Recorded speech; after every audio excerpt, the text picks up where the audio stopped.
Hello friends, good afternoon সবাইকে। তোমরা সবাই কেমন আছো? তো দেখো বানাবো চিকেন একটু। তো দেখো চিকেনগুলো নুন হলুদ মাখিয়ে রেখেছি। এখানে আমি 3টে আলু কেটেছি, আর এখানে আমি একসাথে আদা রসুন পেস্ট করে রেখেছি। তো দেখো কড়াই দিয়ে দিয়েছি আমি তেল। আলুগুলো আগে ভেজে নেব।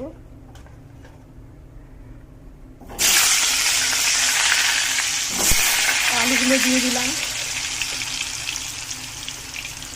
দিয়ে দিলাম অল্প নুন ওর মধ্যে,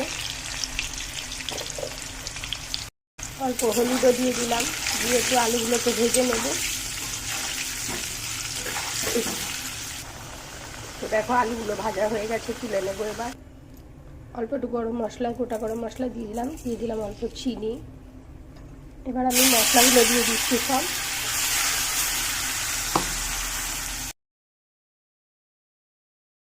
দিয়ে দিলাম। এবার দিয়ে দিচ্ছি আমি হলুদ,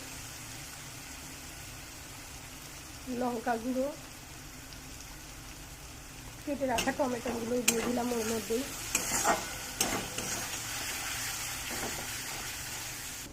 অল্প পরিমাণে নুন দিচ্ছি, যেহেতু আমি মাংসতে আলুতে নুন দিয়েছি তাই বেশি আর নুন দিলাম না। ভালো করে মশলাটা কষিয়ে নেব। দেখো মশলা কষানো হয়ে গেছে, মশলা দিয়ে তেলে ছেড়ে দিয়েছে। এবার আমি দিয়ে দিচ্ছি ওর মধ্যে মাংসগুলো, নুন হলুদ মাখানো মাংসগুলো দিয়ে দিচ্ছি। দিয়ে এবার এগুলোকে ভালো করে কষে নেবো আমি।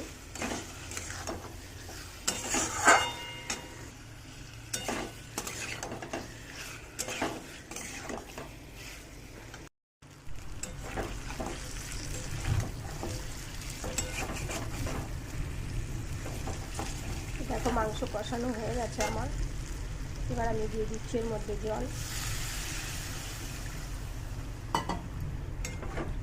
দিয়ে সিদ্ধ হওয়ার জন্য এবার কিছুক্ষণ ঢাকা দিয়ে আমি রেখে দেবো এটাকে।